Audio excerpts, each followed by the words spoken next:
Selamat malam, Bapak Ibu. Senang sekali bisa ada di tengah-tengah Bapak Ibu. Di tengah-tengah kondisi yang tidak baik, kita lihat masih ada yang baik ya.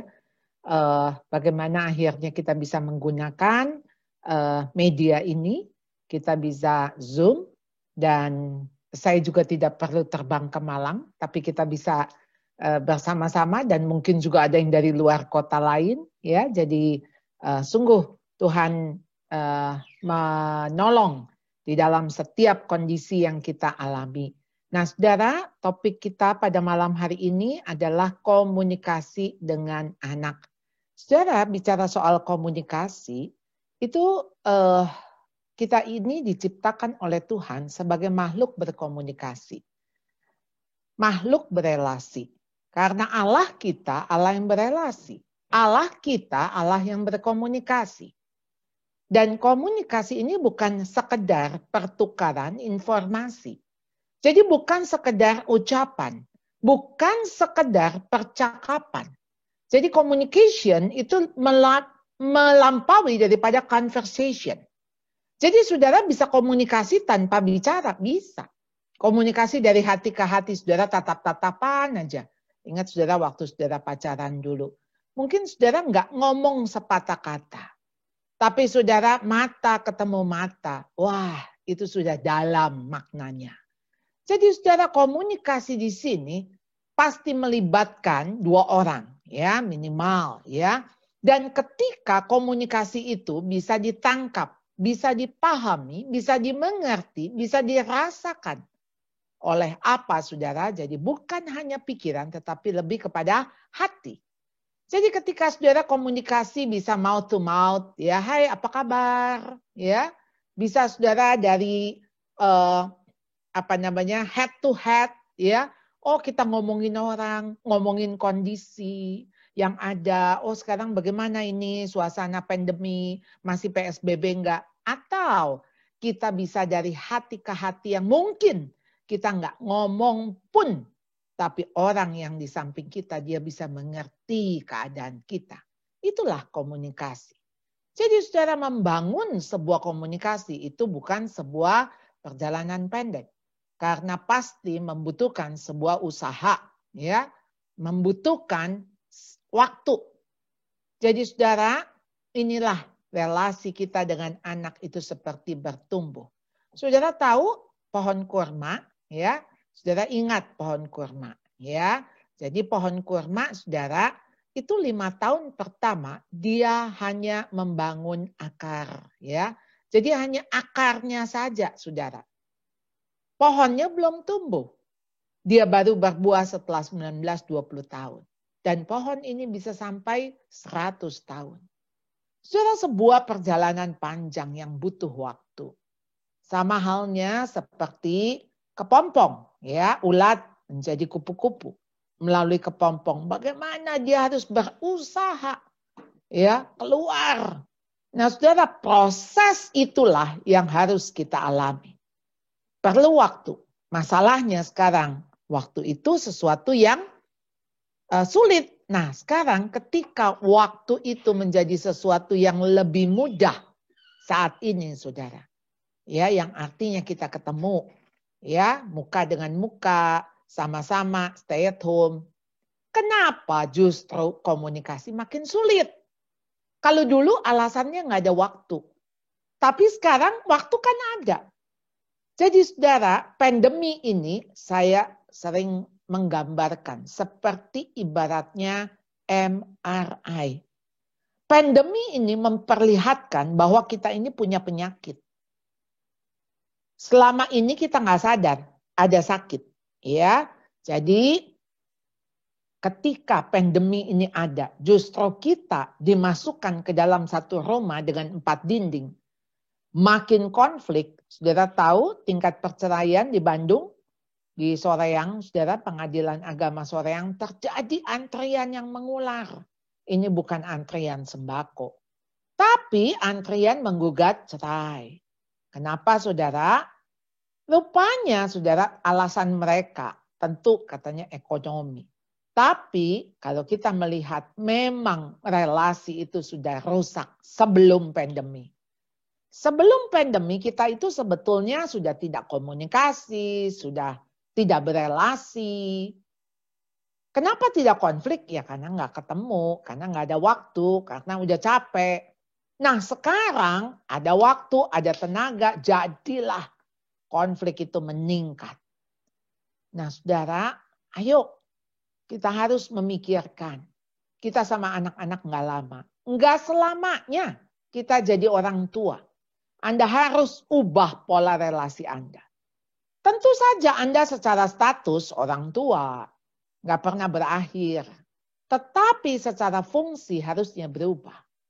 Bukan lagi saudara, fungsi saudara semata-mata hanya sebagai orang tua yang take care dengan anak. Saudara kan gak mau anak umur 50 tahun masih bilang, "Ma, kasih duit dong. Boleh gak aku makan coklat?" Pasti Anda gak mau. Anda harus berubah menjadi sahabat. Jadi stop to be parents, start to be friend. Karena apa? Tentu saja Anda kepingin yang menjadi goal Anda, sahabat Anda adalah anak-anak Anda. Dan sahabat anak-anak adalah Anda. Jadi saudara ayo ya kita coba melihat, merenungkan, ini ada klip yang dibuat oleh salah satu anak teman saya ya.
Kalau tidak sekarang, kapan?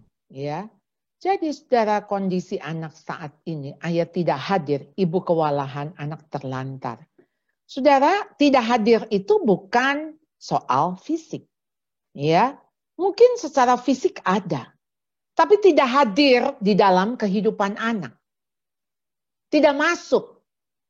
Tidak tahu sih apa yang menjadi kebutuhan, apa yang menjadi pergumulan anak. Apakah Anda tahu sekarang anak Anda sedang jatuh cinta dengan siapa?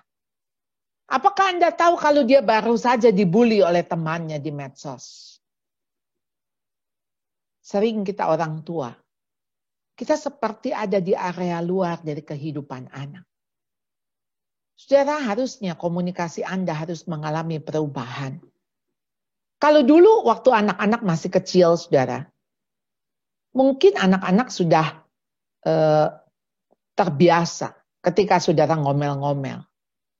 Seharusnya saudara, kalau saudara mau ada perubahan dari sikap anak-anak, saudara harus kurangi tuh yang namanya ngomel. Ketika saudara kewalahan, saudara ada cara di mana saudara bisa bicara baik-baik kepada anak. Sehingga jangan stresnya Anda itu ditularkan kepada stresnya anak. Orang tua sibuk, anak dibesarkan pihak ketiga. Bahkan sekarang ketika orang tua kewalahan mendampingi anak home learning, panggil guru les tiap hari. Mendampingi anak dari jam 9 sampai jam 1 siang. Dibayar untuk bisa mendampingi anak. Saudara, bukankah ini masa yang mestinya saudara melihat sebagai satu kesempatan? Bukan melihat sebagai beban. Kenapa? Karena kapan lagi saudara anak sekolah di rumah? Nanti kalau sudah normal, kita mau begitu juga nggak bisa.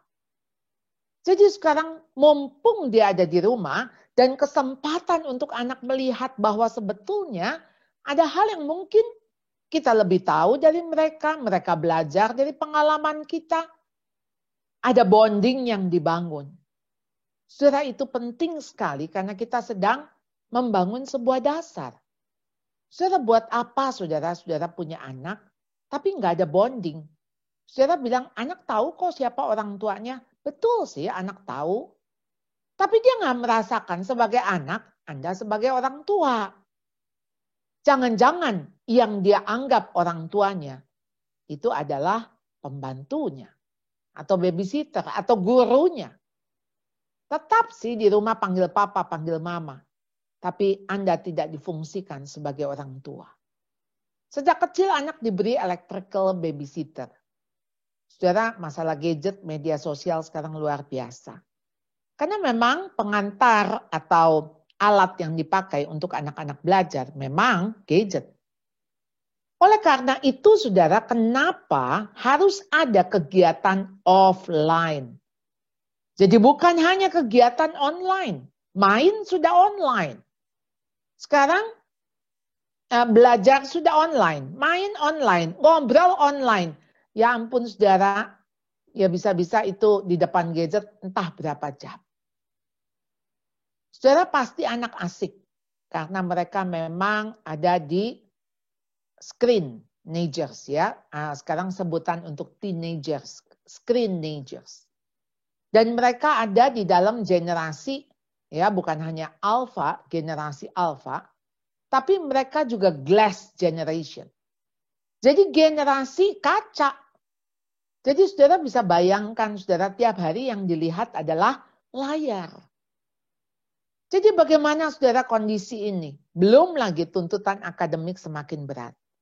Diharapkan tentunya ketika sekarang ini merdeka belajar saudara. Anak-anak betul-betul dimerdekakan dari tuntutan-tuntutan yang tidak perlu. Yang mungkin memang bukan menjadi kekuatan mereka.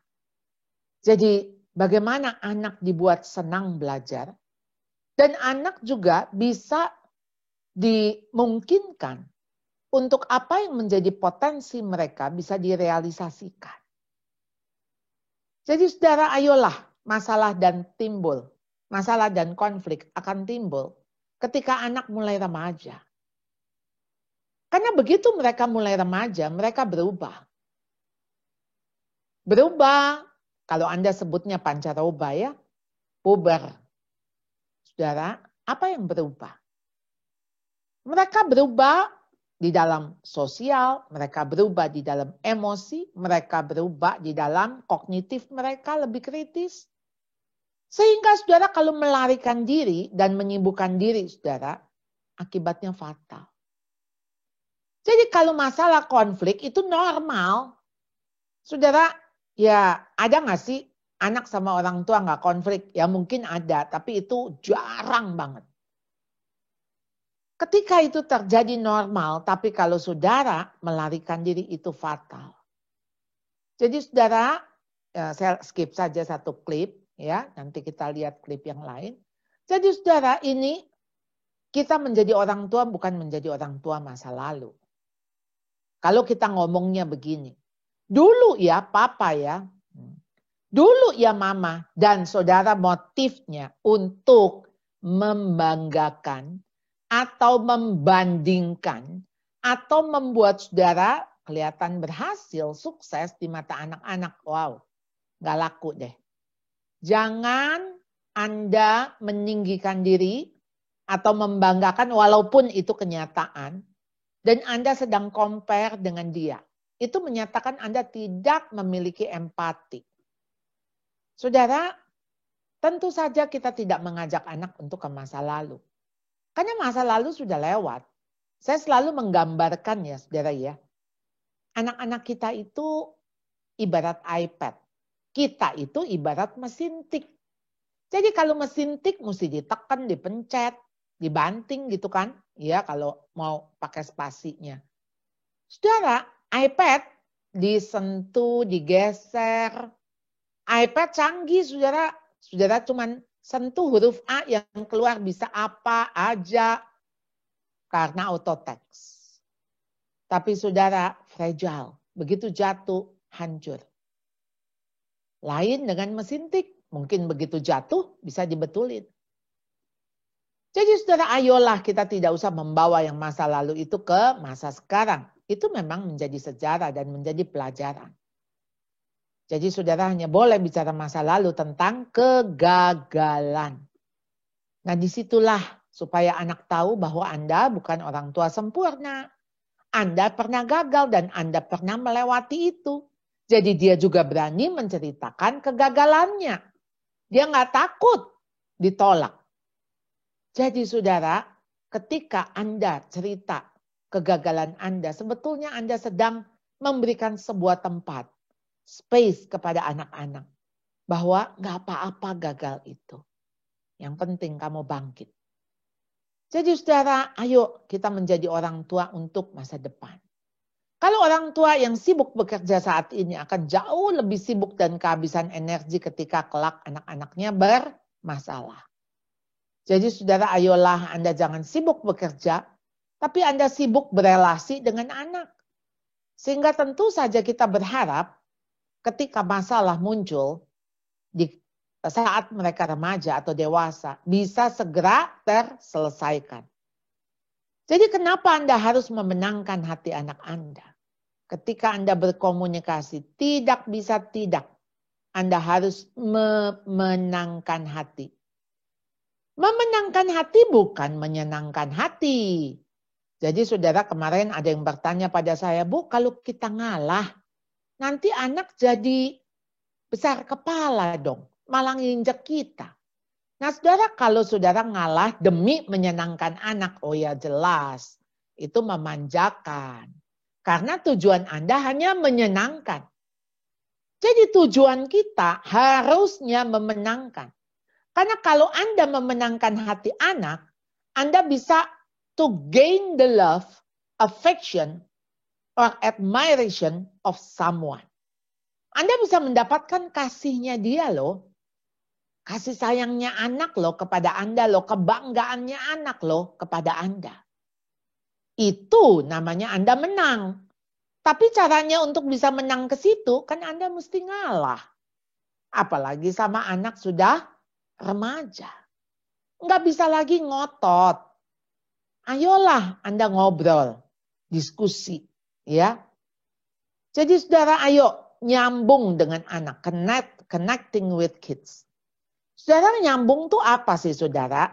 Jadi kayak begini saudara, kayak stop kontak ya. Nah nyambung. Nyambung saudara. Not just contact, but connection. Kan di handphone kita tuh banyak sekali kontak.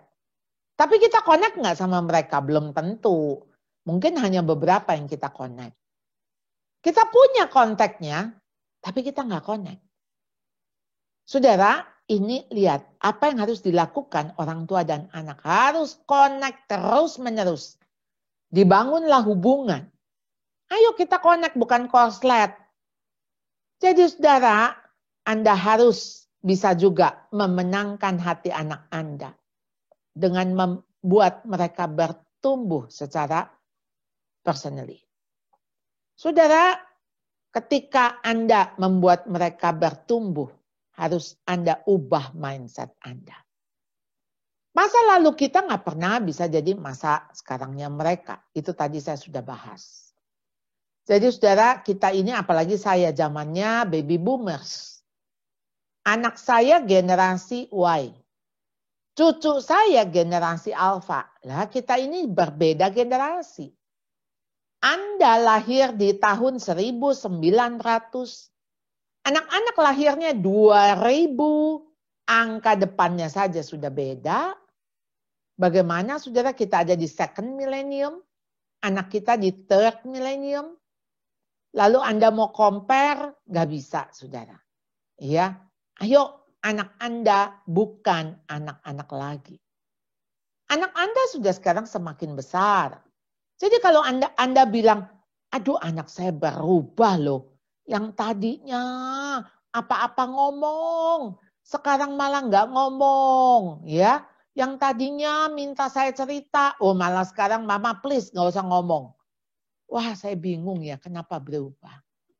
Sudah jelas mereka berubah. Kalau mereka berubah, maka style parenting Anda juga harus berubah. Nggak bisa lagi Anda bilang, nih mama yang benar, kamu salah. Ikutin mama. Ini ya papamu ya, pokoknya. Waduh, kalau udah keluar pokoknya, saudara. Saudara otoriter. Ayolah berubah, saudara. Karena kalau saudara berubah mindset saudara, maka perilaku saudara juga berubah. Ayo coaching anak-anak saudara. Jadi udah tinggalkan model babysitter. Anda bukan sedang lagi babysitting anak Anda. Anda sudah coach. Jadi kalau pola relasi, kenapa saya bilang harus berubah? Karena sebelumnya Anda masih di dalam lapangan dengan anak. Sekarang Anda sudah di luar lapangan. Kalau Anda sudah di luar lapangan, mestinya Anda sudah tidak lagi memakai cara-cara yang otoriter. Kamu harus begini. Kamu nggak boleh begini. Komunikasi isinya cuma dua. Kalau nggak perintah, melarang. Perintah dan larangan. Saudara, ayo dong kan Anda mau bersahabat dengan anak. Jadi bukan cuma sekedar perintah atau melarang. Ya. Jadi saudara, soft words win hard hearts. Jadi yang namanya kata-kata yang lembut bisa memenangkan hati yang keras dari anak-anak Anda. Bisa saudara. Nggak semua anak butuh dimarahin. Tetapi anak-anak punya kebutuhan yang sama untuk dihargai. Dianggap penting, diterima apa adanya, bukan ada apanya. Jadi saudara ketika ini menjadi sesuatu yang normal ya, human ya, kebutuhan manusia dihargai. Saudara mau nggak menghargai pendapat anak? Menghargai pilihan anak? Ya nggak apa-apa, apalagi saudara untuk sesuatu yang nggak prinsip. Saudara, ayolah kita lebih, anak-anak makin besar, kita harus lebih menghindari konflik. Karena apa? Mungkin konfliknya 5 menit, tapi memperbaikinya bisa 5 tahun. Nggak worth banget. Jadi relasi itu harus diutamakan. Anak mau diterima apa adanya. Dan dia dianggap penting kehadirannya. Saudara nggak anggap, aduh kamu anak kecil tahu apa sih? Udah jangan di sini kamu ganggu anak kecil. Saudara begitu saudara nggak menganggap kehadiran dia. Nggak dianggap penting. Wah saudara, ya sorry to say dia juga tidak menganggap Anda penting. Yang penting siapa? Teman-temannya. Jadi saudara penerimaan, diterima apa adanya tanpa syarat.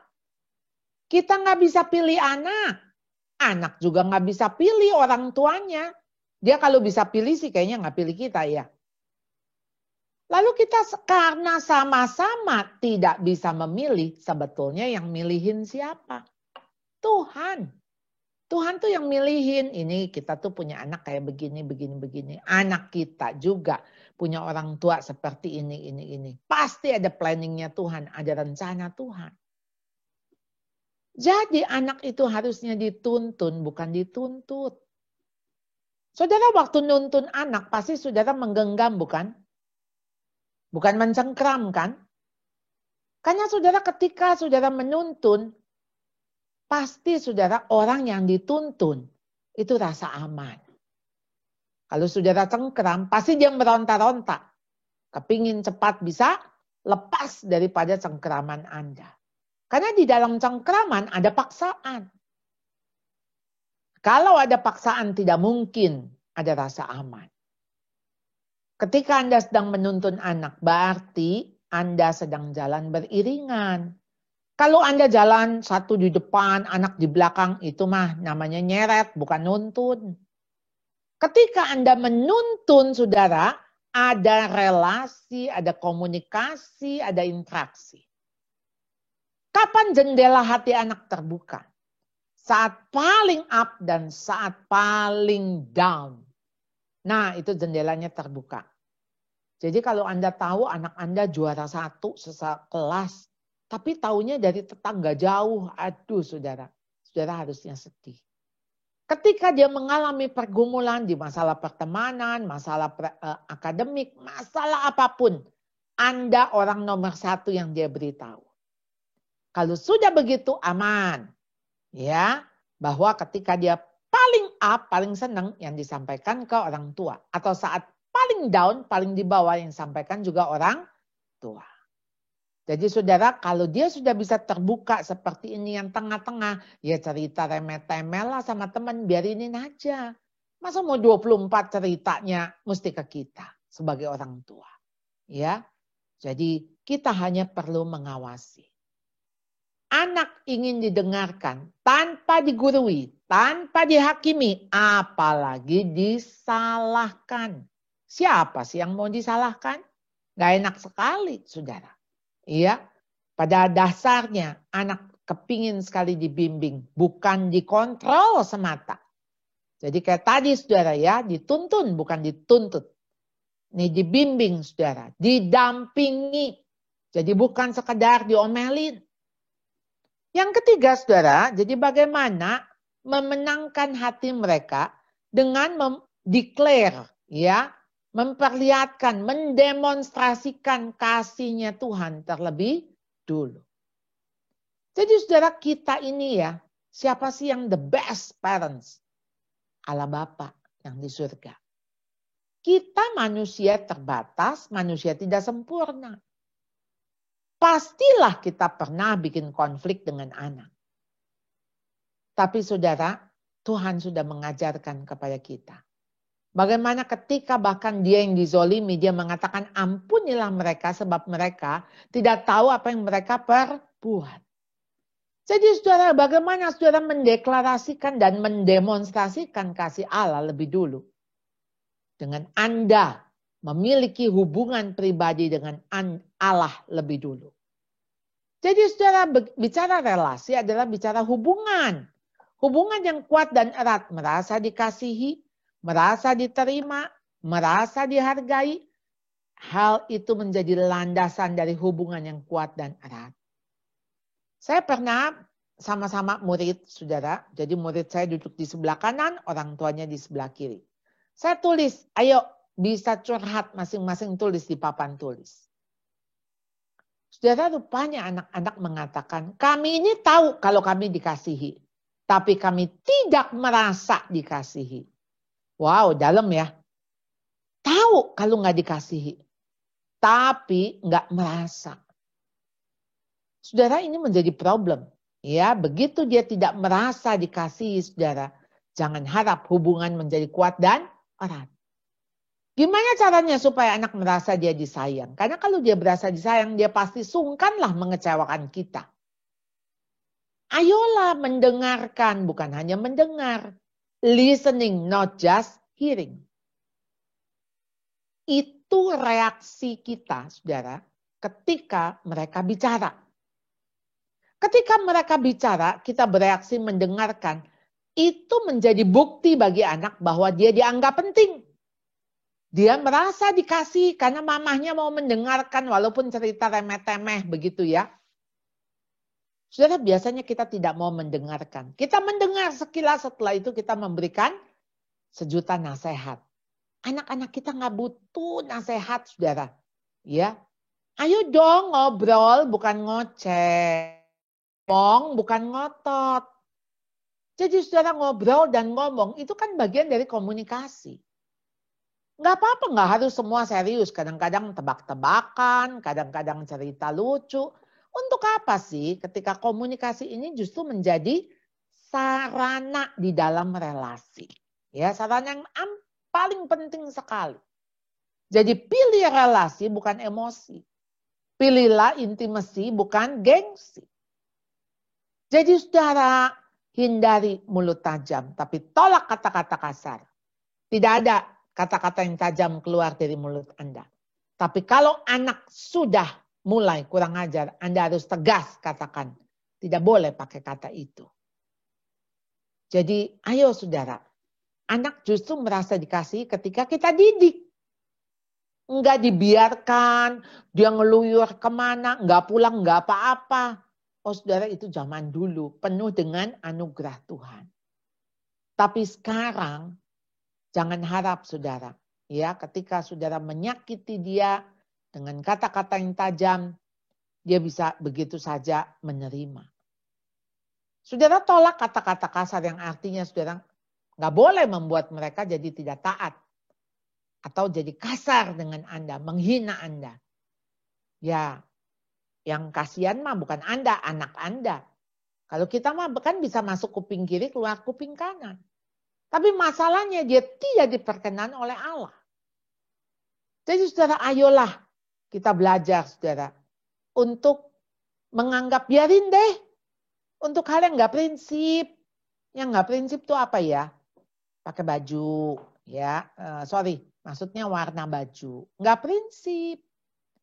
Dia mau yang orange. Anda bilang, oh bagusan biru. Ya dia tetap pedenya yang orange. Ya saudara biarin aja. Anak sekarang saudara untuk dibilang mandi. Wah mungkin malas mandi. Ya saya nggak tahu apalagi di Malang gitu kan. Cuaca cukup dingin. Kalau dia sampai nggak mandi. Ya mestinya sih saudara. Nggak usah mandi 2 kali ya sekali lah. Nanti kan dia bilang, emang kita mau pergi kemana? Lalu kemudian dia juga bilang, aku nggak bau kok. Jadi buat dia mandi itu perlu reason. Kalau kita kan enggak.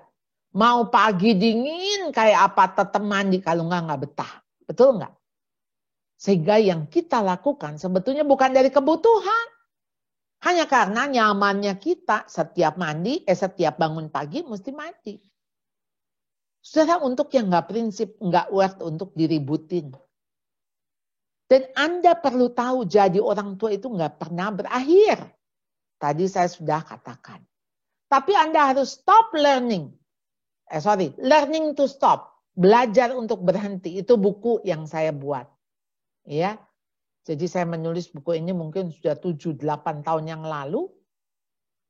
Dan kemudian saya belum berani menerbitkan, tapi kemarin terpaksa ulang tahun 25 tahun Atalia, akhirnya saya keluarkan. Dan saya beri judul Learning to Stop, belajar berhenti. Stop to be parent and start to be friend. Dan Anda harus belajar untuk berhenti kepo, berhenti intervensi, supaya anak Anda bisa mandiri. Dan Anda harus tahu Anda berhenti. Ya, karena Anda tahu ada tangan Tuhan yang menuntun tangan anak Anda. Anda mesti berhenti, Anda mesti menyerahkan. Kalau yang tadinya Anda genggam terus tangan anak Anda, sekarang tangan anak Anda harus serahkan kepada tangan Tuhan. Sehingga mereka berjalan bersama dengan Tuhan. Dan Anda nggak bisa memperbaiki atau mengubah mereka. Ya, yang Anda bisa lakukan, yang Anda tahu hanya Tuhan yang bisa melakukan segala sesuatu. Jadi marilah stop menyalahkan diri sendiri. Anda harus bisa memaafkan, termasuk memaafkan diri sendiri. Ya. ปุยฝ้ายคือความมหัศจรรย์แรกในชีวิตผม วันแรกที่เห็นเธอผมสัญญากับตัวเองว่าจะดูแลเธอตลอดไป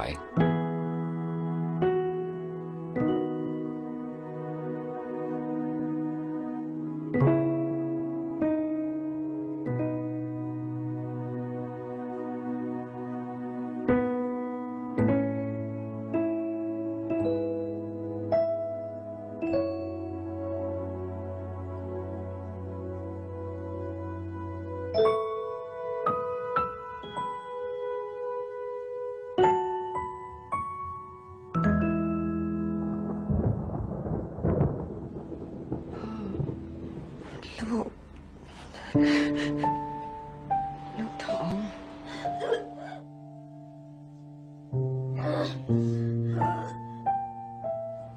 พ่อใจเย็นๆนะ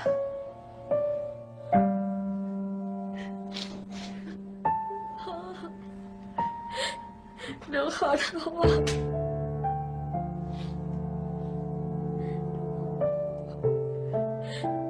หนูขอโทษ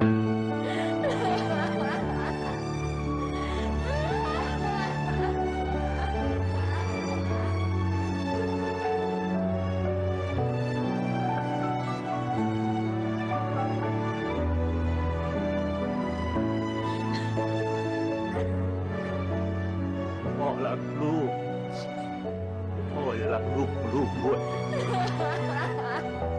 Saya mengasihi anakmu dan saya akan mengasihi, saya mengasihi kamu dan saya mengasihi anakmu juga. Dan itu janji yang pernah diberikan waktu anaknya masih kecil, bahwa ayahnya akan tetap mengasihi di dalam kondisi apapun. Jadi nggak pernah terlambat untuk sebuah keajaiban, ya. Oleh karena itu, it's never too late to start over. Mari kita mulai lagi dan mulai percaya. Saudara, di dalam 1 Samuel pasal 1 ayat 27, ini doa Hana ya.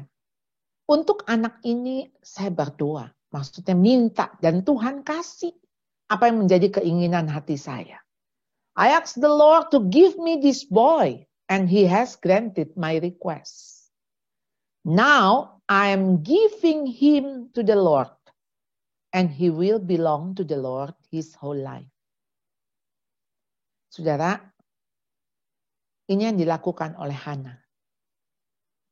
Dia minta anak dan Tuhan berikan.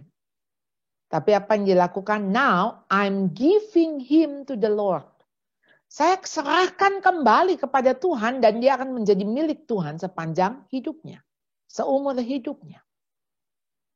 Saudara, kenapa tadi saya katakan learning to stop?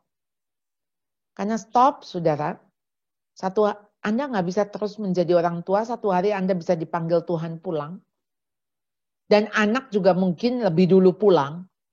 Jadi Anda mesti terus memikirkan bahwa ini satu hari pertanggungjawaban kita tuh ke atas, ke Tuhan. Dan Tuhan bisa panggil siapa saja anytime. Udah siap belum? Kita tuh kadang-kadang mikir untuk masa depan. Oh ya, supaya dia nanti masa depannya gemilang. Saudara, belum tentu ke masa depan yang di dunia,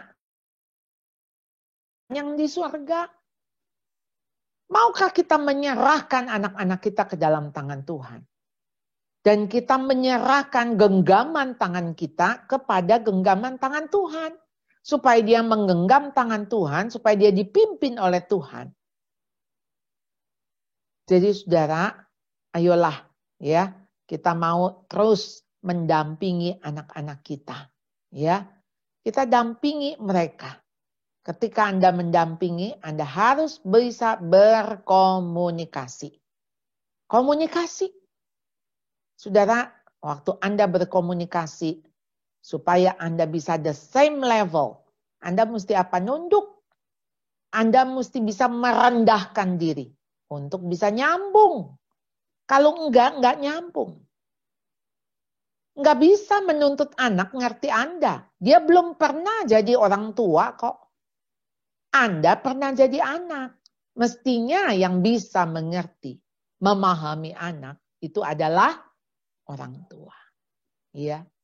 Jadi Andalah coba yang mengerti anak.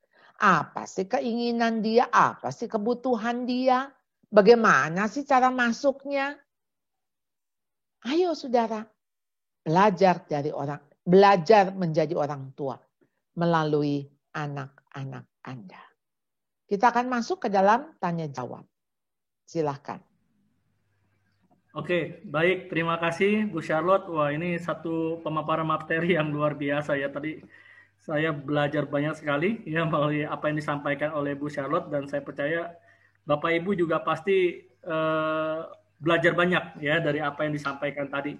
Oke, baik. Silakan Bapak Ibu ya. Ini waktu untuk kita Q&A. Silakan apabila ada ingin interaksi atau bertanya ya bisa dipersilakan ya melalui grup chat kita atau bisa raise hand interaksi secara langsung nanti dipersilakan. Oke, mungkin sambil menunggu nih Bu Charlotte ya. Iya. Saya jadi berpikir gitu ya. Maksudnya bicara tentang memang peran komunikasi ini kan nggak bisa hanya satu orang ya. Artinya orang tua itu,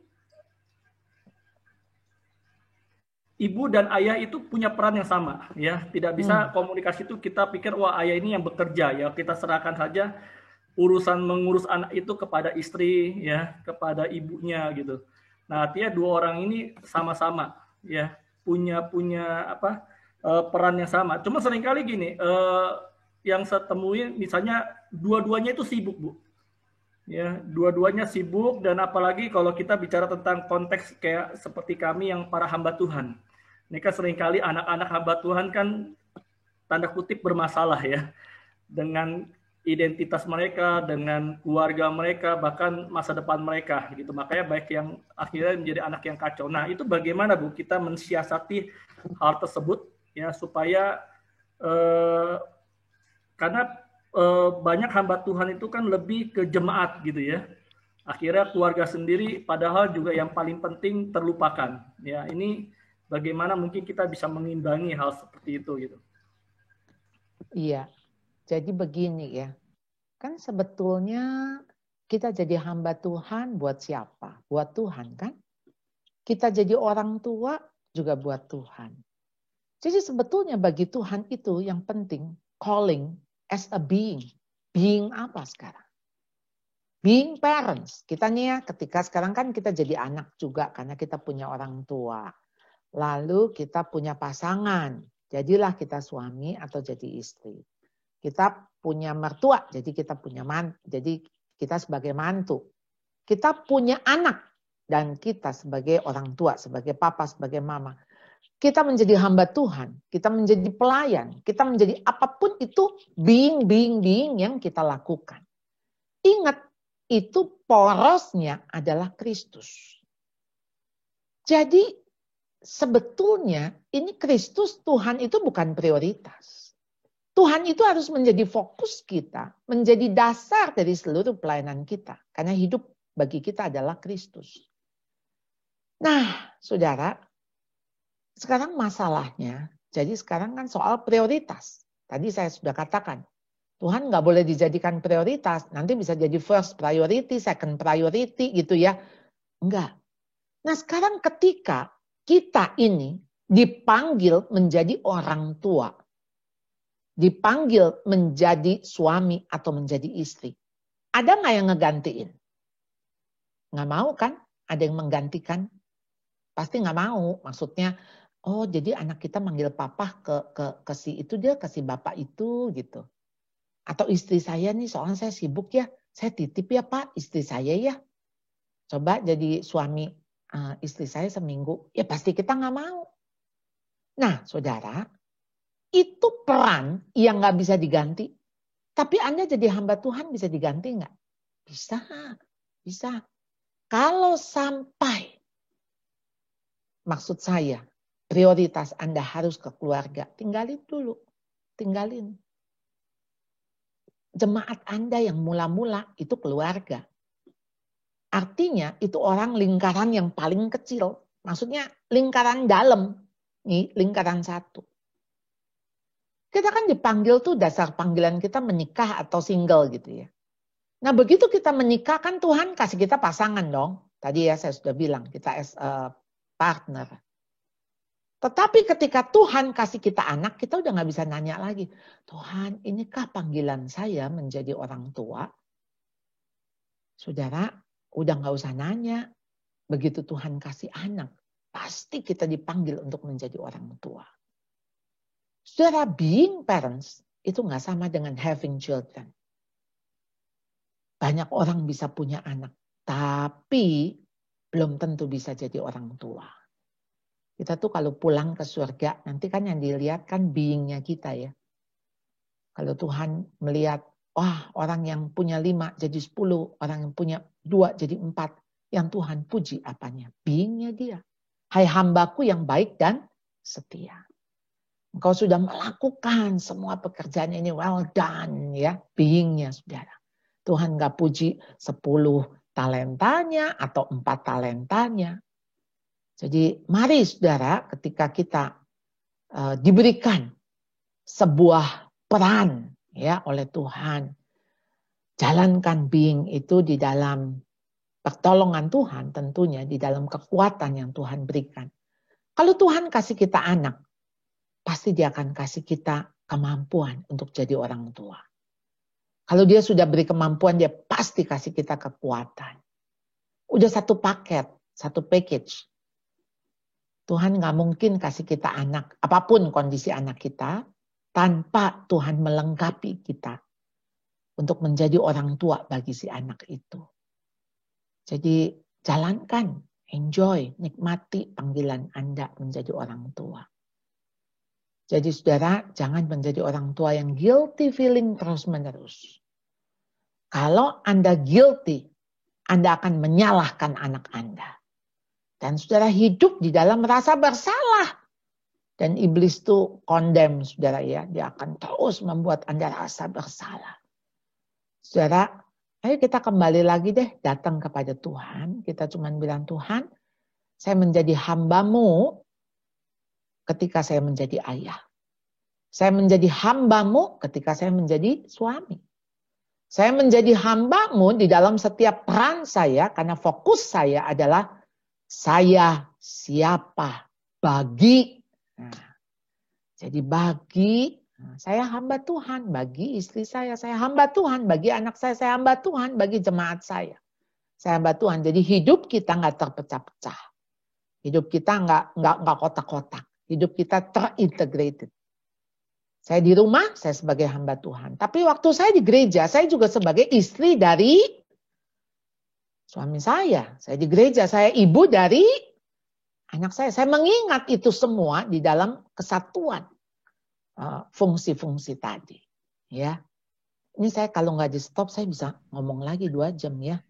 Oke. Harus diingetin ya. Baik, terima kasih Bu Charlotte. Ini ada pertanyaan Bu yang masuk ya.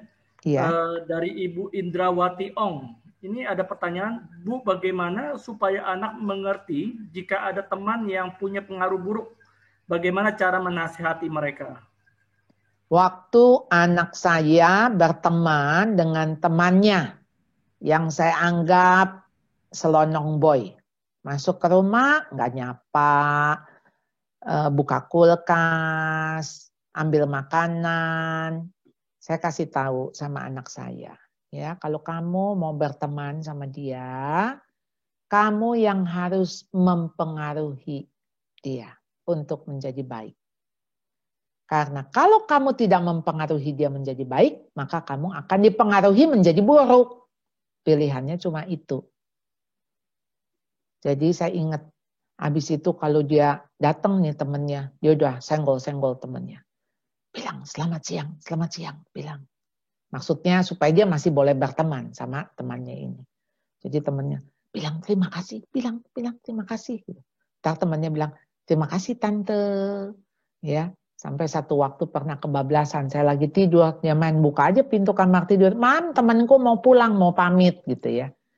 Jadi saudara, itu yang kita pesan kepada anak. Ya, kamu yang memberikan pengaruh yang baik, supaya temanmu bergaul dengan yang baik menjadi lebih baik. Ya. Jadi siapa mempengaruhi siapa. Next. Oke, baik, terima kasih. Semoga ini bisa menjawab ya Ibu Indrawati tadi ya. Ini ada pertanyaan juga dari Ibu Herliana. Saya punya anak 3 tahun, perempuan. Nah, kenapa kalau kami sebagai orang tua bicara serius, menasehati, dia anggap bercanda? Dan kami kadang harus dengan nada keras, bahkan membentak, baru dia paham dan menurut. Nah, terkadang kami pun akhirnya memukul ya pantatnya karena sudah lebih dari 3 kali diberitahu, tetapi diabaikan. Nah, bagaimana memperbaiki kondisi seperti ini, Bu Charlotte? Saudara, komunikasi dengan anak umur 3 tahun. Dia masih belum bisa berpikir abstrak. Jadi harus konkret. Saudara, kalau hal yang serius, nada saudara memang harus berbeda. Kadangkala kita nih orang tua yang nggak konsisten. Misalnya, anak kita melakukan sesuatu. Mestinya kita tegur, tapi karena kita anggap lucu, jadi kita ketawa. Nah, itu seringkali membuat anak bingung untuk sebuah nilai, value. Yang mana boleh, yang mana nggak boleh. Anak-anak itu tentu mereka bukan kertas putih, sudah punya natur dosa. Jadi kalau mereka berdosa itu mah biasa. Yang ada mereka harus dididik. Kalau dididik untuk anak-anak itu Anda harus konsisten. Iya di atas iya, tidak di atas tidak. Mungkin saudara selama ini kadang serius sama bercanda, kadang-kadang kebalik gitu. Buat dia bingung. Nah sekarang saudara harus tahu kalau serius berarti saudara harus eye to eye. Jadi mata ketemu mata. Kasih lihat mukanya. Lalu bilang, mama bicara serius. Dengarin mama. Dengar gitu. Jadi maksudnya ulang. Lalu matanya. Jadi kalau dia masih ngelihat kemana-mana, Anda jangan ngomong. Matanya dulu harus lihat Anda. Dan Anda harus dengan tegas. Anda jangan biasakan ngebentak. Kalau Anda biasakan membentak ya, udah dia terbiasa dengan cara itu. Yang artinya kalau bentak baru serius gitu loh. Please deh, keras dengan tegas tuh beda. Jadi anak tuh perlu ditegesin, bukan dikerasin. Tegas. Dia tahu kok. Dan anak-anak tuh cerdas banget. Dia tahu kalau orang tua serius. Ini kan dia coba manipulatif. Ya. Jadi coba dicanda-candain, coba di ini. Mempan nggak? Mempan tuh. Nah, ini yang menang anak nih. Dia yang menentukan perilaku Anda kan. Jadi kan Anda ngamuk, Anda marah kan? Andalah yang harus menentukan reaksi dan respon Anda. Ya, jadi jangan dipengaruhi dengan aksinya anak. Ya, dia mau bikin Anda marah, ya jangan marah lah. Ya dong. Masa Anda maksudnya bisa dibikin marah sama anak gitu kan? Maksudnya Anda jangan kepancing. Ya. Aduh ini mah teori ya, 100 ya, prakteknya saya tahu nggak gampang ya. Kalau ada pil kesabaran bisa beli di pasar ya. Kalau ada. Cuman kan itu semua latihan ya. Betul. Oke, baik. Ini semoga bisa menjawab ya Ibu Herliana. Nanti kalau mungkin kurang puas silakan boleh bertanya kembali. Ya, ini ada pertanyaan dari Ibu Juliawati, Bu Charlotte. Di masa pandemi ini saya oma yang punya baby boomers dititipin cucu usia 10 tahun ke atas, ya masih 4 SD. Nah, ini bagaimana tuh membantu dia itu khususnya mendampingi saat dia sekolah online. Mungkin ini bukan orang tua secara langsung ya, omanya gitu. Iya, temenin aja. Temenin di samping dia, kita baca buku, baca apalah, ya baca Alkitab gitu ya. Kalau dia bilang, Oma saya kurang ngerti, coba kamu bisa belajar. Kamu mah pinter ya, kamu pinter. Nah, saudara sebetulnya anak itu hanya tinggal di encourage. Dan sekarang tuh sumber ilmu banyak banget. Jadi anak bisa belajar dari ruang guru, dari macam-macam deh. Ya, ada situs-situs yang maksudnya bisa memberikan penjelasan lebih. Paling tidak si anak juga bisa bertanya kepada gurunya. Ya, jadi Anda nggak usah merasa anak jadi harus belajarnya dengan Anda. Tapi Anda menemani saja itu bagi saya sudah pendampingan saja itu sudah memberikan satu dukungan kepada anak. Ya, kita juga kan dulu sekolah ilmunya udah dipulangin ya ke guru kita semua ya. Jadi sekarang mungkin pendekatan berbeda. Ya kalau kita masih suka belajar, silahkan belajar lagi. Paling enggak itu bikin kita juga enggak pikun ya. Kalau Anda masih punya kemampuan itu belajarlah ya. Oke, next. Oke. Ini satu pertanyaan lagi dari Ibu Eka Kesia. Bu Charlotte, apakah bisa dijelaskan maksudnya orang tua menjadi coach bukan babysitter? Tadi mungkin sudah dijelaskan, mungkin bisa ditambahkan lagi, Bu. Kalau babysitter tuh kita kan mendampingi dia 24 jam, kira-kira begitu. Maksud saya begini nih, saya bedain aja gini ya. Jadi kita tuh bukan di samping dia. Ini kan Anda kalau belajar basket, kalau kita melatih dia di samping dia, kita ngajarin dia bola tuh di apa ya? Kalau main basket di dribble.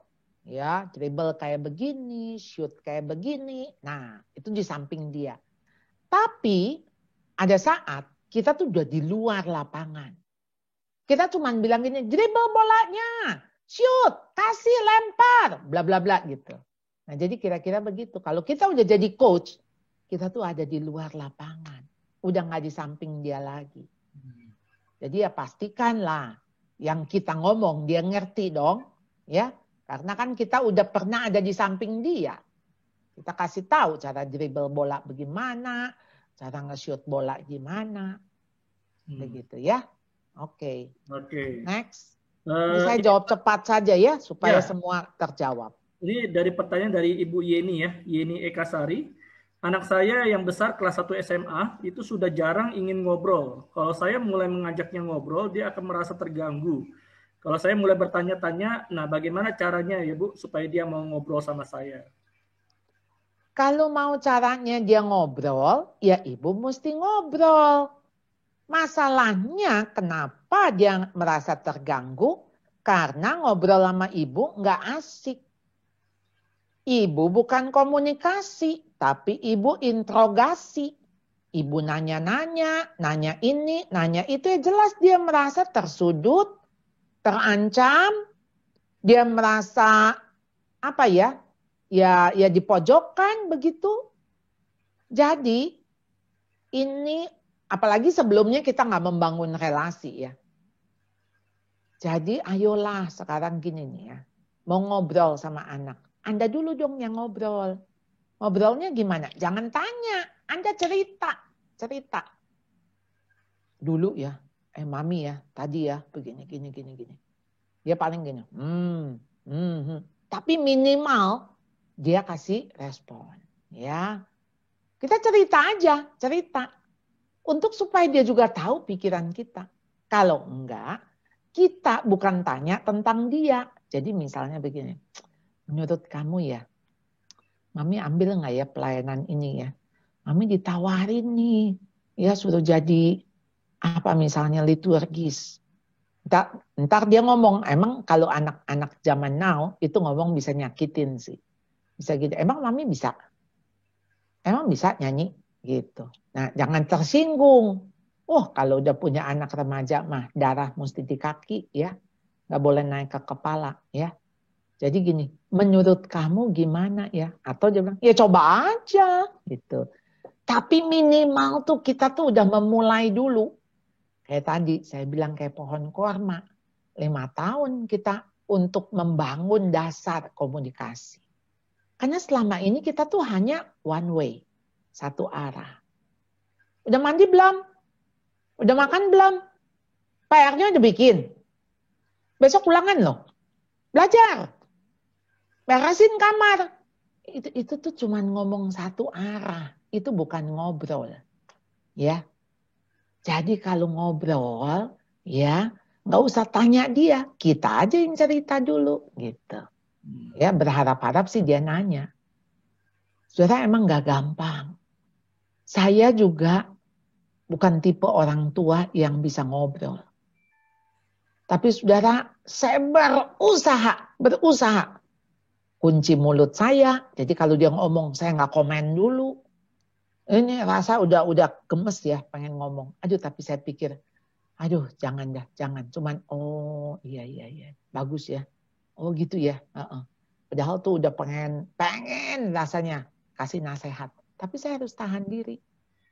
Dan saya harus berusaha merendahkan hati. Memang sih kunci daripada komunikasi itu cuman humble ya. Karena itu bisa dirasakan oleh anak kita. Yang merasa gini, rendah hati itu nggak bisa dirasakan oleh orang yang melakukan rendah hati. Jadi satu-satunya karakter yang nggak boleh dirasakan. Karena kalau Anda sudah berasa rendah hati, maka Anda jadi sombong atas kerendah hatian Anda. Jadi yang mesti berasa rendah hati siapa? Anak Anda. Atau seorang lain. Begitu. Ya. Oke. Ini satu pertanyaan lagi dari Bu Dia. Ini bagaimana cara memperbaiki pola pikir anak remaja yang merasa kecewa dan tertolak oleh orang tua atau keluarga, sehingga mereka cenderung tidak memiliki empati terhadap keluarga atau lingkungan. Nah, jadi ini yang bertanya mungkin si pembina ya? Iya, mungkin. Ya, orang lain kan, bukan orang tuanya ya. Betul. Ya, nggak ada cara lain lah. Anda yang empati dulu dengan anak ini. Dia kosong tangkinya. Kalau dia kosong tangkinya, bagaimana kita harap dia bisa empati terhadap keluarga, terhadap ibaratnya ya, kan dia udah terluka tuh, tertolak ya. Ibaratnya dia aja lagi sakit, lalu dia cuma mengharapkan siapa yang peduli sama saya. Nggak mungkin di dalam sakitnya dia, ketika dia lagi banyak luka, dia bisa empati atau dia bisa peduli begitu ya dengan orang lain. Udah nggak ada energi. Dia cuma bisa, energinya cuma bisa buat dirinya aja. Jadi buat dia tuh, saya ini terluka, saya yang butuh, saya yang ini. Jadi begitulah. Jadi nggak heran kalau dia egois, nggak heran kalau dia jutek, ya, nggak heran dia nggak punya empati, ya memang begitu. Jadi lukanya harus sembuh dulu. Nah ini pasti proses lagi nih. Kalau bisa sih orang tuanya bisa minta maaf, ya atau ya cara kita lah mendampingi dia dengan sabar. Ketika dia lagi blow up, lagi meledak, ya kita lah di sampingnya. Ya, next. Oke. Bapak Ibu, saya melihat di pertanyaan-pertanyaan ini ada begitu banyak, tapi mungkin ada pertanyaan yang hampir sama. Ya, jadi saya tidak akan membacakan semuanya. Ya, Bapak Ibu silakan menyimak supaya yang sama-sama nanti saya nggak akan bacakan lagi. Ya, untuk pertanyaan yang jawabannya sama. Ya, ini satu pertanyaan dari Marta Sylvia. Bu, saya mempunyai anak spesial, apakah pola asuhnya bisa disamakan dengan anak normal lainnya? Iya, dalam hal-hal tertentu bisa sama, tapi ya harus berbeda. Namanya juga spesial. Jadi artinya mungkin Anda harus lebih banyak mengulang dengan dia. Anda harus lebih banyak konsisten gitu. Sementara anak yang normal, yang lainnya, saya juga sebetulnya nggak pingin ngomong anak ini jadi abnormal ya. Unik. Karena tiap anak memang berbeda. Jadi pendekatan yang Anda lakukan sesuai dengan kondisi masing-masing anak. Ya. Jadi kadang-kadang anak normal aja kita punya 3, beda-beda pendekatannya. Ya. Yang satu kalau kita kerasin dia keras lagi. Yang satu belum kita kerasin dia udah nangis. Yang satu ketika kita pelotot aja dia udah bilang, "Ma, nanti bentar lagi mata mama keluar loh." Nah itu berarti punya 3 anak, harus 3 pendekatan. Ya. Jadi artinya ya disesuaikan dengan keunikan anak. Next. Oke. Ini satu pertanyaan dari Francisca, Ibu Francisca. Bagaimana cara mendidik anak usia 7 tahun laki-laki supaya menjadi anak yang pemberani, tidak minder, dan tidak takut jika bertemu dengan orang lain? Ini anak mungkin tipe anak introvert. Ya. Mungkin ada trauma, saya nggak tahu juga apakah memang dia pernah mengalami, dia ketemu dengan orang asing dan ada pengalaman yang tidak baik. Tapi apapun itu, ya, 7 tahun yang terjadi dalam hidupnya, sekarang ini Anda caranya, jangan terlalu push. Jadi untuk dia bisa berani, memang harus slow, pelan-pelan. Ya. Kalau enggak, dia udah kayak itu lagi, udah kayak siput. Nanti kepalanya dia masukin lagi ke rumahnya. Ya. Karena dia takut sekali. Dan anak seperti ini, saudara, kalau dia nggak punya kepercayaan diri, sebetulnya kan munculnya ketika dia nggak punya kepercayaan diri kan dari self-esteem. Jadi self-esteemnya sangat berhubungan dengan self-image. Nah, self-image-nya itu sangat berhubungan dengan self-acceptance. Anda terima dulu Kalau dia penakut, kalau dia pemalu, kalau dia pemurung, kalau dia minder, terima dulu. Terima apa adanya. Jadi jangan tuh kan kamu tuh gitu sih. Ayo dong berani, nggak apa-apa kok gitu. Waduh, makin digituin makin takut ya. Jadi Anda mesti bilang nggak apa-apa, it's okay. Ya it's okay kalau kamu nggak, kalau ngomongnya kurang keras, nggak apa-apa, nanti mama yang sampein ya. Coba kamu bisikin aja, bisikin di mama, nanti mama yang ngomong ya.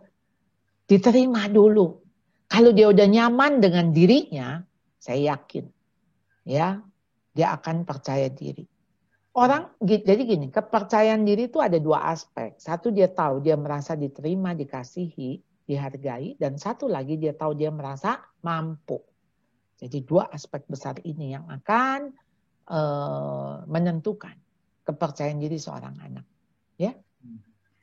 Ini satu pertanyaan Bu dari Eskus ya. Bagaimana cara berkomunikasi dengan yang nyaman dengan masuk dengan anak yang hiperaktif? Ini mungkin punya anak yang hiperaktif, nah bagaimana berkomunikasi dengan anak ini gitu, supaya bisa masuk dengan dia dan nyaman. Iya, kalau memang betul dia hiperaktif, Anda harus terapi ya. Jadi memang artinya ini yang hiperaktif, jadi bukan soal aktif ya. Kalau aktif kan memang anak-anak kinestetik aktif ya. Tapi kalau hiperaktif berarti dia ADD, dia attention deficit disorder. Jadi memang pendek sekali fokusnya, atau dia bisa punya perhatian, rentang perhatiannya.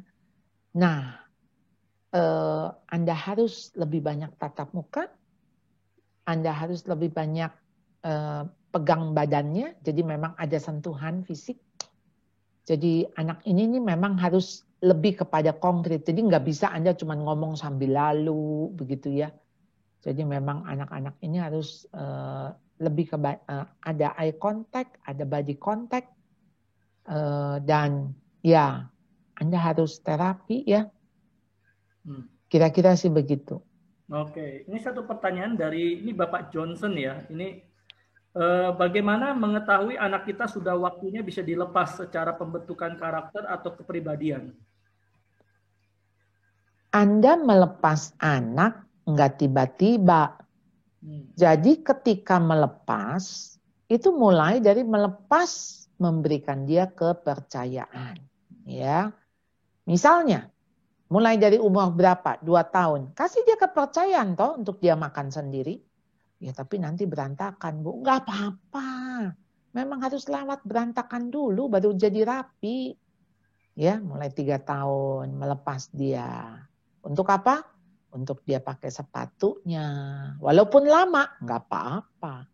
Jadi melepas itu sebetulnya Anda let go and let God. Anda sedang membiarkan juga tangan Tuhan untuk membentuk dia. Ya. Jadi ayolah. Ini kan karakter dibentuk, kepribadian dibentuk. Bagaimana dia jadi tanggung jawab, bagaimana dia jadi pemberani, bagaimana dia menjadi jujur. Ya, itu memang proses yang harus kita lalui, ya. Jadi perlahan-lahan ya Anda memberikan dia kepercayaan. Artinya gini, Anda kasih space untuk dia gagal. Untuk dia melakukan kesalahan.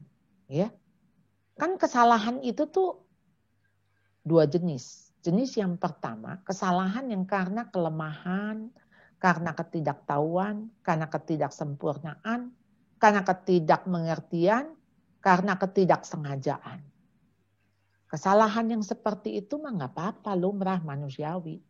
Kesalahan yang kedua, kesalahan yang karena kejahatan. Yang maksudnya ada motif jahat, ada sengaja, memberontak. Nah itu yang mesti Anda koreksi. Koreksi dalam bentuk Anda memberikan konsekuensi kah? Ya, konsekuensi buatan supaya dia tahu dia nggak boleh melakukan itu. Ya. Tetapi kalau kesalahan yang memang karena ya as a human, ya human error, ya siapa sih kita gitu ya. Jadi jangan hanya gara-gara dia jalan, kemudian dia kesenggol gelas, gelasnya pecah. Waduh, Anda marahin dia habis-habisan. Dia nggak sengaja, tinggal kasih tahu aja. Ini gelas bisa pecah, ya. Kalau kamu nggak hati-hati, kamu begini. Nah, lain dengan dia sengaja, Mama mau kasih aku nggak ini? Kalau nggak aku pecahin nih gelas. Nah, itu kan beda, kan? Ya. Next. Oke. Sambil menunggu pertanyaan ya dari partisipan, Bu Charlotte, saya ada satu pertanyaan nih. Ya, bagaimana mengkomunikasikan pendidikan seks nih? Bicara tentang pendidikan seks pada anak usia dini. Nah, ini bagaimana? Apakah ada usia tertentu atau bagaimana cara kita? Pendidikan seks itu dimulai sebetulnya ketika dia lahir. Makanya kenapa begitu dia lahir, kata seks yang pertama kali selalu ditanyakan. Ya, dia laki atau perempuan? Itu kan seks. Ya kan? Laki atau perempuan? Kita jawab perempuan. Laki itu kan seks. Jadi kalau pendidikan seks, Anda tuh jangan mikirnya pendidikan untuk bagaimana suami dan istri dan bla bla bla. Itu hanya sebagian. Jadi sekarang pendidikan seks adalah kita ini kan makhluk seksual. Jadi ketika Tuhan ciptakan kita sebagai wanita, sebagai pria, jadi Tuhan sudah memberikan identitas seksual kita. Anak kita paham nggak kalau dia tuh perempuan dan dia harus jadi perempuan? Jadi sebetulnya sejak kecil Anda selalu bilang, Tuhan tuh mau kamu jadi perempuan, makanya Tuhan ciptakan perempuan, ya, seperti mama, ya. Jadi dia tahu kalau dia jadi perempuan nanti menikahnya sama laki-laki, nggak akan menikah sama perempuan lagi, sesuai dengan desainnya Tuhan. Jadi ketika Tuhan mendesain identitas seksual manusia, pasti ada tujuan supaya berkembang biak, supaya manusia maksudnya beranak cucu, ya. Nah, ketika ada tujuan Tuhan, maka desain Tuhan laki dan perempuan. Tidak pernah laki dengan laki atau perempuan dengan perempuan, karena ya pasti nggak bisa punya anak. Jadi apakah perilakunya dan karakternya sesuai dengan identitas seksual tadi?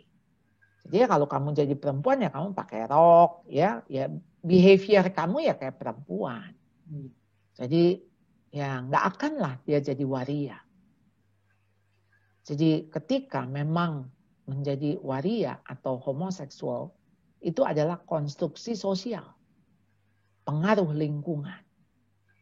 Jadi ayo saudara sebagai orang tua yang melalui seksual kita, Tuhan menciptakan, Tuhan memakai seksual kita untuk menghadirkan anak-anak ini, maka kitalah orang tua yang bertanggung jawab untuk mendidik anak secara pendidikan seksual ini. Bagaimana dia menghargai tubuhnya, dia menerima tubuhnya. Menerima tubuh itu mulai dari wajah gitu ya, semua dia terima dengan sukacita. Dia tahu bahwa Tuhan menciptakan dia indah. Dia menghargai dirinya karena dia tahu dia berharga di mata orang tuanya dan di mata Tuhan. Sehingga dia nggak akan menyesali misalnya, kenapa sih aku jadi perempuan, tahu gitu aku pengen jadi laki-laki nih gitu ya. Kenapa? Karena dia tahu tujuan Tuhan atas hidupnya. Jadi ya kadang-kadang kan kita orang tua ditanya misalnya, anaknya perempuan lagi? Ya perempuan lagi. Pakai kata ya gitu. Ya ampun, kenapa Anda sendiri menolak gitu kan? Dia jadi perempuan dan perempuan laki itu di mata Tuhan tuh sama. Ya sesuai dengan tujuan Tuhan aja Tuhan mau jadikan dia apa. Ya, jadi berterima dulu. Ya, kira-kira itu Pak. Oke. Rasanya nih pertanyaan Bu Eka hampir sama tadi ya, mengarahkan anak perempuan yang tomboy. Tadi mungkin bisa tambahkan dikit ya Bu ya. Tadi mungkin masih pertanyaan masih menyambung dengan yang tadi ya. Bagaimana cara mengarahkan anak perempuan yang tomboy? Saya nggak tahu nih di benak Anda tomboynya kayak apa. Kalau dibilang tomboy dulu, mas saya dari kecil juga tomboy, ya. Saya punya rok cuma 2, saya pakai celana panjang, saya sekolah di sekolah perempuan semua, dan itu membuat saya kayaknya kalau jadi melakukan pekerjaan laki-laki kayaknya hebat, gitu ya. Ya untung aja atas kasih karunia Tuhan ada juga cowok yang mau sama saya, cowok nekat gitu ya. Jadilah saya peran saya sebagai wanita, sebagai istri, sebagai ibu. Jadi kalau tomboy konteksnya dia kan kita ini ada sisi feminin, ada sisi maskulin. Ya saudara, saya sih maksudnya begini, memang saya bukan tipenya tipe feminin. Karena saya lihat mama saya juga nggak feminin, ya. Jadi itu pasti dipengaruhi juga dari lingkungan. Dan it's okay, asal kita mah wanita sejati, kira-kira begitu kan, ya. Nah saya nggak tahu tuh tomboynya apa. Apakah dia memang betul-betul membenci kewanitaannya, keperempuanannya, sehingga dia ingin menjadi laki-laki. Nah seperti apa? Kalau tentu seperti itu ya bahaya. Ya, Anda mesti mengadakan pendekatan cukup banyak. Tapi kalau cuman perilaku misalnya, wah dia nggak suka nih main masak-masakan, sukanya main tembak-tembakan gitu ya. Memang ada peran-peran nanti yang cross juga kok, ya. Jadi nggak apa-apa kan, perempuan jadi pilot misalnya, perempuan jadi tentara gitu ya. Jadi nggak harus perempuan tuh jadi di dapur masak, tukang jahit atau salon, ya enggak juga kan, gitu ya. Oke.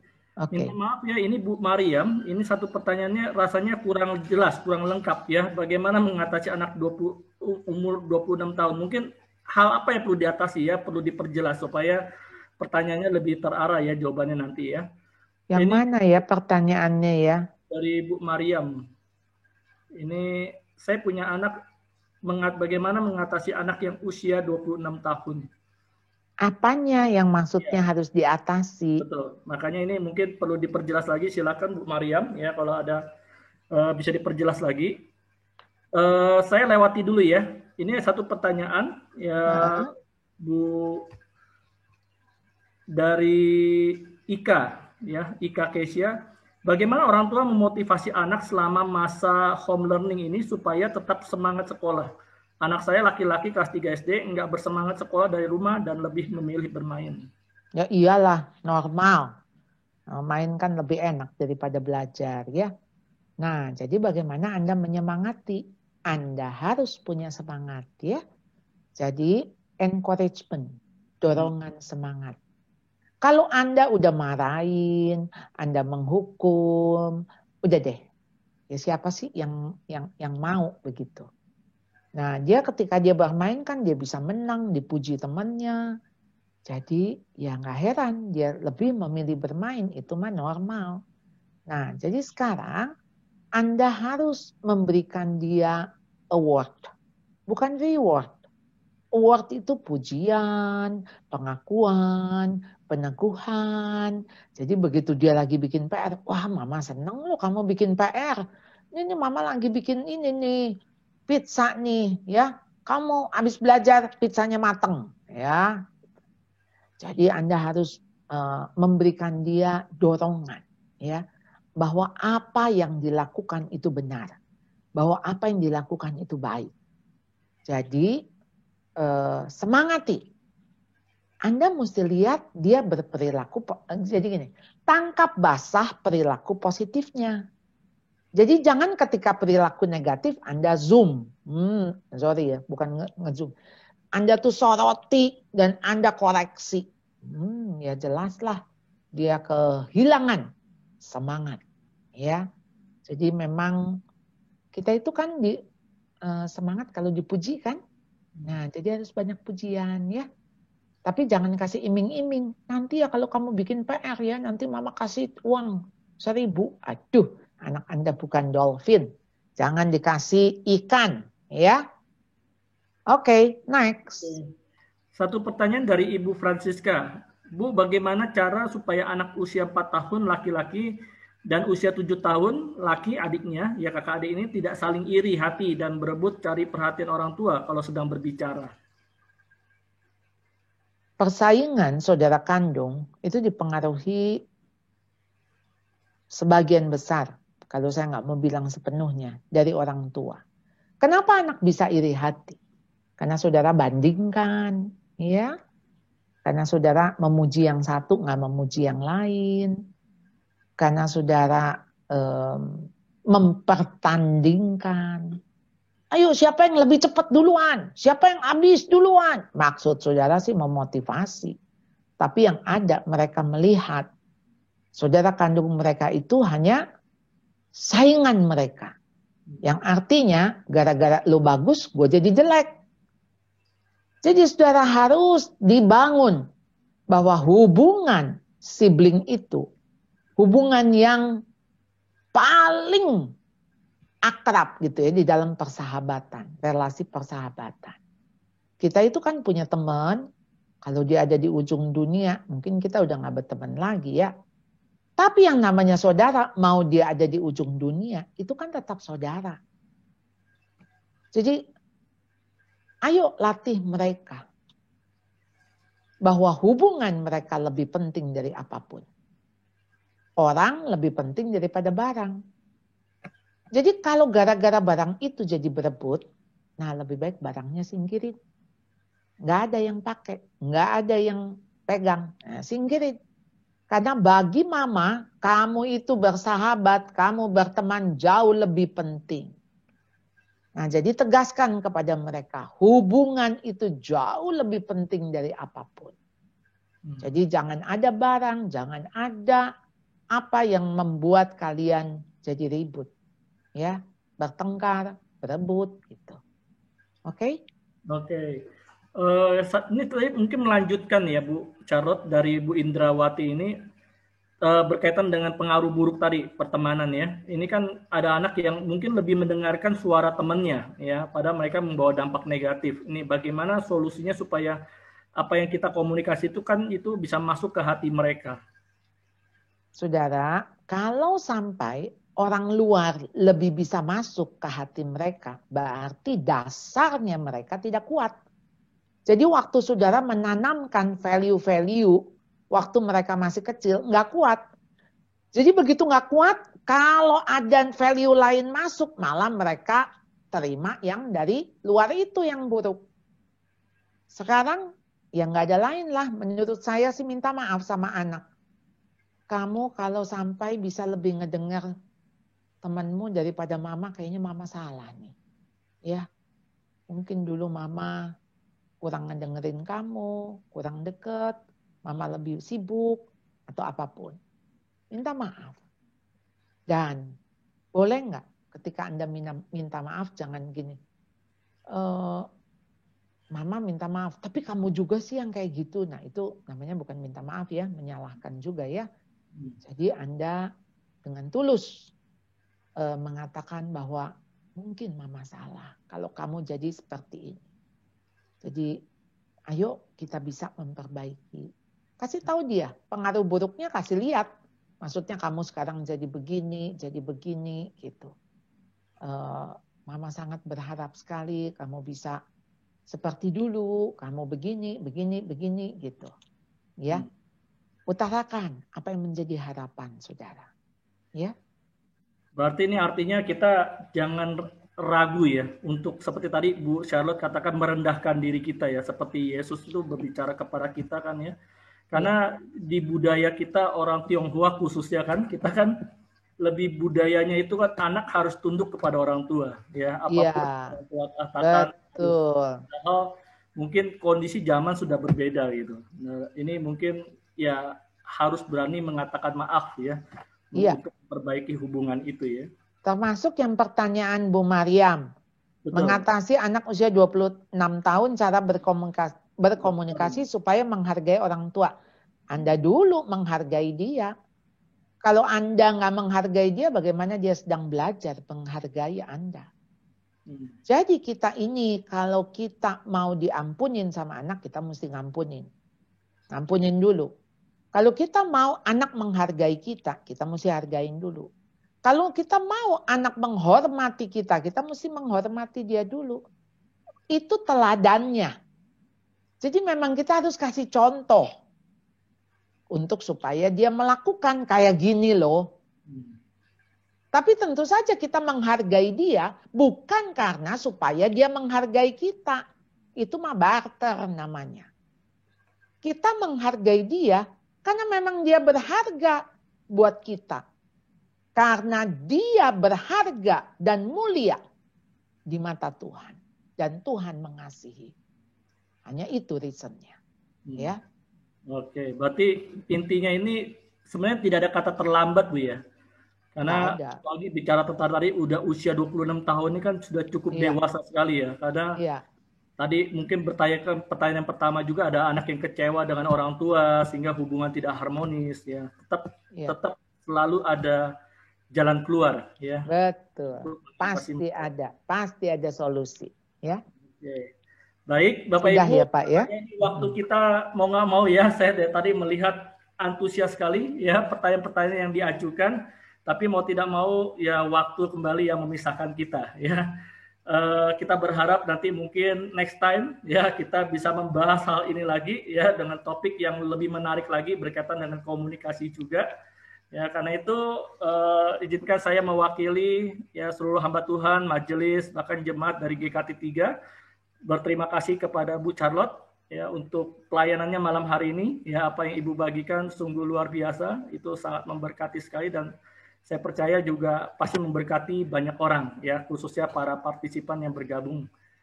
Oke, terima kasih Bu Charlotte untuk pelayanannya malam hari ini. Terima kasih.